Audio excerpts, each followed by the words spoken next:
Hello, friends, and welcome back to my channel. Or welcome if you're new here.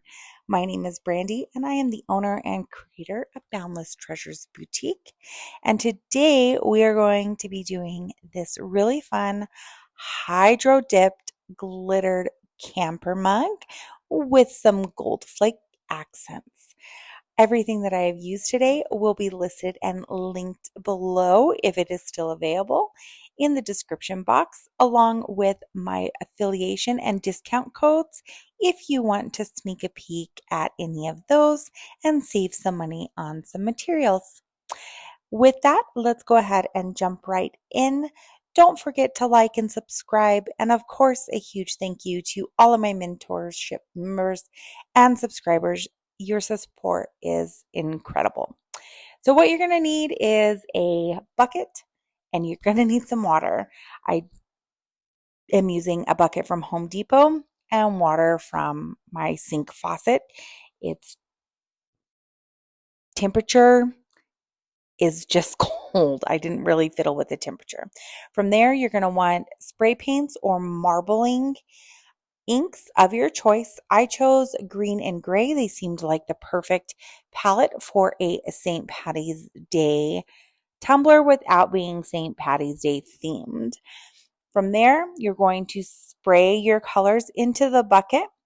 Once you have that ready, you can do designs if you choose. I did not, but once you are ready, you're going to spin your cup into the water, move it around to remove any excess paints, and lift it up out of the bucket.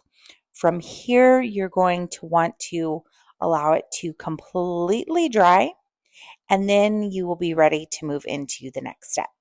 Now, for this next step, you are going to want some acetone, alcohol, some Q-tips, and paper towels of some sort. An old rag or cloth will work as well. With the acetone, this is what I'm going to use to remove big portions of my spray paint.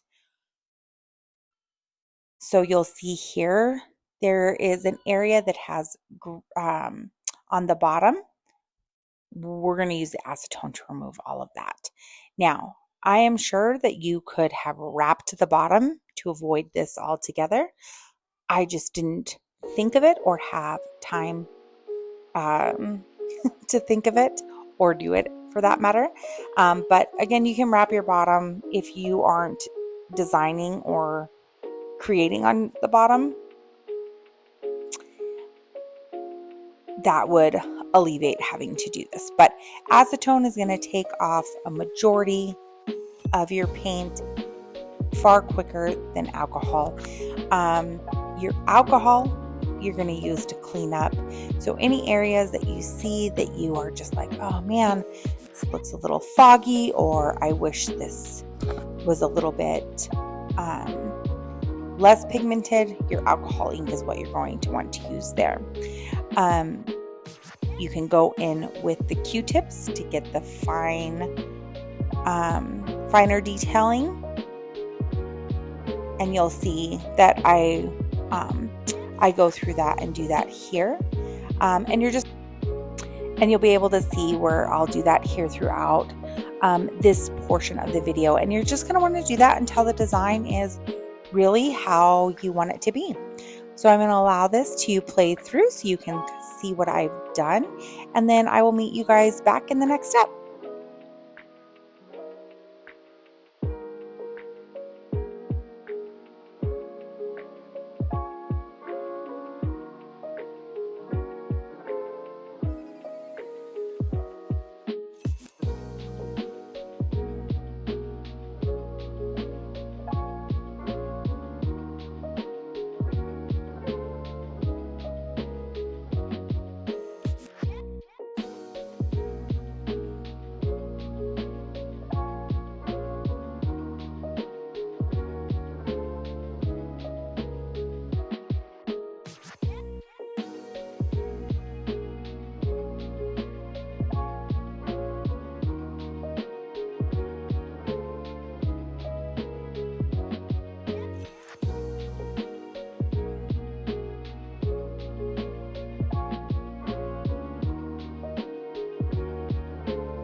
All right, now that you've got it all cleaned up and the way that you like, sneak a peek at your work, make sure that it's designed how you want, and then we're going to be ready to move into the next step, which is the gold flakes.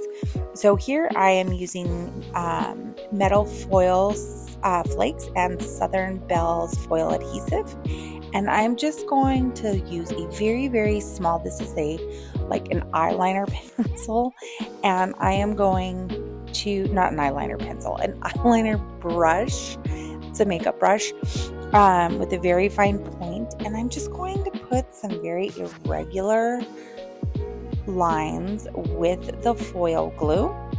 There's no rhyme or reason, it's just where I think it would look nice to have the gold accents. And then I'm going to allow the foil glue to dry. It will become clear and tacky. So my only recommendation here is just make sure that you remember where you put your glue so that you don't miss it with your foils when you go to put them on. From there, once it's allowed to dry, and this took about 10-15 minutes, and my room is relatively warm. It's about 70 degrees, give or take. I'm going to start adding my foil flakes to the design. Once I have the foil flakes nice and varnished in, you can use a hand or a chip brush that will help with this process. From there, we're able to move into epoxy and finishing our design. But I'm going to let this play through, and I will see you guys back for the next step.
Alrighty, so we have got our accents on. We love the design. Go in with our final 2 coats of epoxy. And friends, this is what we ended up with. I am so obsessed. She is so beautiful. I have this cup listed in the shop, so if you guys are interested in snagging it, please head over there. But it was just so much fun. I also did a glitter booty. I didn't do or record that portion of it, but if you want that in the future, just drop me a comment below and I will be more than happy to include that. But with all of that, I hope you guys enjoyed this. Please don't forget to follow me on all of my social medias. If this inspired you, please tag me in your work. I love to see what you guys do. But until next time, bye now.